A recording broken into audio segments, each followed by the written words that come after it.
What's up, everyone, and welcome to another episode of Cast and Spear. This is John, and today we're going to dive into the wonderful world of pole spears. So, if you're interested in learning how to do spearfishing, it's always good to start with a pole spear. Definitely lets you get closer to fish and learn how they move, and that's all beneficial. So that when you do get a spear gun, you're just even more effective. There's a lot of different options of pole spears out on the market.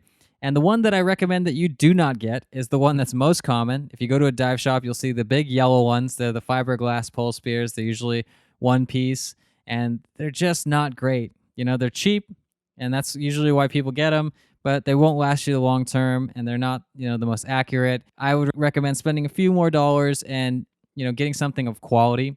So let's dive into the different styles. So the real question first off is, why do you need a pole spear? The best answer I can come up with is that it's just the way it used to be done. It's like the ancient method. If you can really get effective and efficient at hitting fish with a pole spear, it's just a different feeling of the game. It's just a different opportunity to experience what our ancestors did. Bill Rogers, who's been spearfishing for over 40 years, he even states that, like predatory fish, they understand aggression. So when you go into the water with like a spear gun, they can just sense they're being stalked. But he said if you use a pole spear, that slim profile concealed next to the diver, and then at the last second, the fish is surprised at close range, and boom, you hit that fish. That if you can hit more fish, pole spear, that's a big selling point right there. Another reason why a lot of people go with the pole spear is just because the cost is a lot less than a spear gun. Depending on the brand and the type and the length, a lot of times, an entry-level spear gun will cost, let's say, like $150, bare minimum, probably more like 200. But that doesn't include all the, added fixings, the cool extra spear, float line, all that kind of stuff. However, like an entry-level pole spear, that cheap one that we talked about, $35. Like you can just get into the spear fishing game right away at that low price point. But, as long as you maybe say up it to like $100 pole spear or maybe $150, you're going to have a pole spear that you can use a lot longer than that cheap yellow one.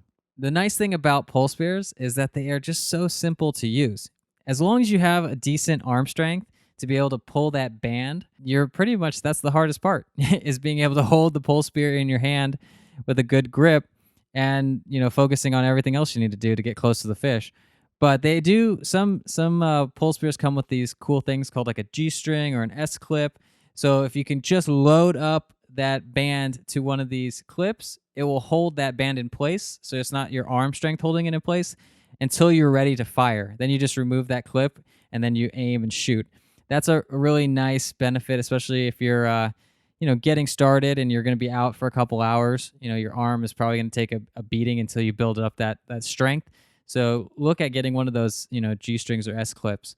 Another thing about, pole spears, the benefit is that you're able to shoot multiple fish. So say you're able to hold your breath a little bit longer, you've been doing it for a while, and you're in the reef area. And say you go dive down and you see a whole bunch of fish and they're all backed up against this one area. There's a lot of guys who, if you have a spear gun, you take a shot, you can't reload it fast enough to take multiple shots. So a pole spear, though, you can hit the fish, pull the fish off, hold it in your hand, reload it, shoot another fish, and you can do that, 2, 3, 4, 5 times, if you're good. So that's a nice thing. It's just, you don't have the headaches. If you're using a reel and a spear gun, you can get tangled, especially if you're in the kelp forest. It could just be a nightmare, especially when you're just getting started. I think it's just super simple, so it's a good reason to have a pole spear. The next thing is they're usually a little bit safer than spear guns. If you're loading up, say, 100-centimeter spear gun, that's a lot of power, So if you pull the trigger on accident, you get startled, your friend comes up out of nowhere, and, he's 10 feet away, and, he could get hit, depending on how long your string is holding onto your spear, But with a pole spear, it's not going to go that far. The travel's not going to be as much. So they tend to be a little bit safer, especially if you're going in groups. All right, let's dive into the different features of a pole spear so that you know what to look for so you get the most accurate one to hit the fish. The first thing is about balance. Like most pole spear designs, the weight needs to be located in probably the first third of the spear, and this will keep it from yawing when it's shot. So think about an arrow. When it leaves the bow, the weight is in the front because the weight guides the arrow's path. So the same needs to be with your pole spear. You should have at least a majority of the weight in the front so that you get the most accurate shot. The next comes into length. Rule of thumb, you should probably at least get a pole spear about 7 feet long. It will just help you with all the different ranges. I know they come in like five and whatnot, but it's just hard to get a lot of power in that short of a pole spear. 7 is good all the way around. 8 is great. And then if you want to go 9 and 10, that's probably more for like blue water stuff. So I would say, 7 or 8 is a great length to get. The next thing to do is get the right material. And a lot of times they come in 3 different types of material. You got the aluminum, you got the carbon or carbon fiber, and fiberglass. I would say forget fiberglass. It's not robust. They're really flexible. It's not the best, not the most accurate. I would try and get metal. Metal, it won't bend as much. It gives it a little bit more weight. And if you can get a hybrid, something with maybe, carbon or a carbon fiber section, you're going to get kind of the best of both worlds. You're going to get some weight in there, but you're also going to get the right profile for speed. So it depends on what you're shooting. If you're going like blue water, you probably don't need any carbon. You probably just need something that will knock the fish on its head, so you want to get something big. But, it really depends on the type of fish you're getting. So stick with metal and carbon, some kind of combination. One or the other would be pretty good. The next is the grips. This comes in a wide variety of different styles. So there's some that are kind of like spirals. There's different grooves. There's no grip. The cheap fiberglass ones don't have grip, so it's hard to hold on to it, especially if you're wearing, gloves or just your hands, and it's slippery over time. I mean, you're in the water. You can make your own grip. Some people, they take epoxy and then they wrap some string or a cord to get a nice, kind of bumpy area to add more friction so that you have a better grip. Always, try them out yourself, feel them, see which ones feel comfortable in your hands. Definitely have a grip. Don't have just a bare shaft. The next is the rubber band. So this is going to come into, depending on the diameter of the rubber, the size, the length, you're going to have either an easy time loading or a hard time loading. And it really depends on how much power you want. You don't have too many options. Most of the time when you buy a pole spear, it's going to be pre-banded. So you're not going to have that much option. But over time, the bands do break, or sometimes you want to switch it out yourself. So, you just go and give a feel, see what you need. Try out the pole spear with the band that's loaded. If it needs something stronger, get something a little bit thicker diameter, maybe a little shorter. Just play around with the different rubber specs. The next thing you need to think about is your pole spear tips. This is what's going to be penetrating the fish. The most generic tip, especially on the cheaper pole spears, is going to be the 3-prong. This is it's meant, some have little barbs at the end to keep the fish from getting off, but they're just a little bit splayed outward. So when it goes through the fish kind of gets like wedged in there. They can't just get away really easily. So it's really effective. It's really easy to pull them off. If you're going to go for a little bit bigger fish, then, probably better to get the single flopper or the double flopper. And if you're going for the really big fish or the fish with the soft flesh, go for the slip tip. Slip tip, if you haven't seen one, it's a piece of metal that is hooked to the spear shaft or the tip of the pole spear, and it has like this metal cable. So when it goes through the fish, the end of the spear comes off and hooks onto the fish and gives it a little bit more flexibility so the fish can move around. Sometimes you're going to go in blue water and you're going to go for the big tunas and whatnot. So you can attach a pole spear to a float line. No problem. I've seen some videos of guys doing that. So if you need one, definitely use a float line depending on the size of the fish. How do we care for the pole spear? It's not super complicated.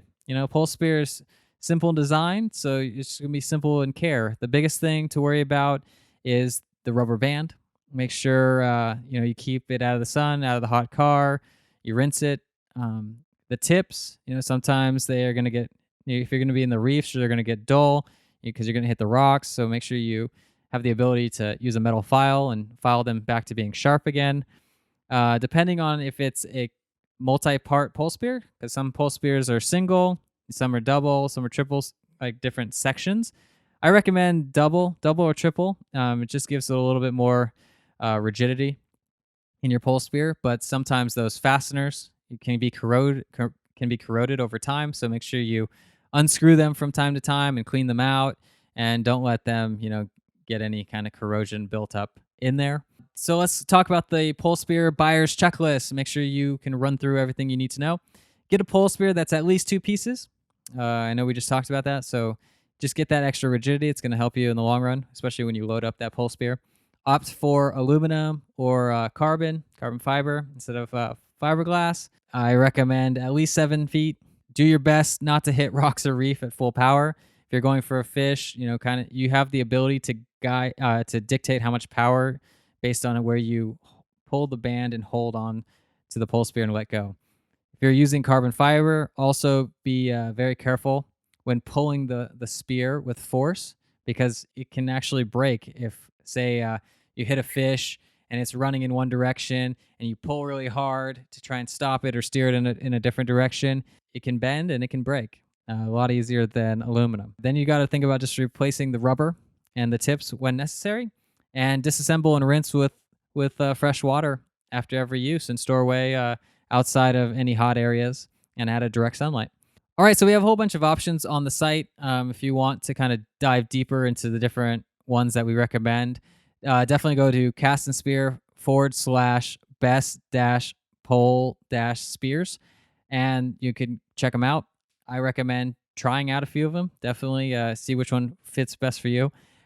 I also have a very cool offer from the fine folks over at Gatku Pole Spears. Dustin, he is basically saying if you go over to his site at gatku.com, that's GATKU.com, he will throw in a free knife, keychain, extra band with any pole spear order. So all you have to do is put the code JOHN, JON, cast, and spear, all one word. So JONCASTAND SPEAR.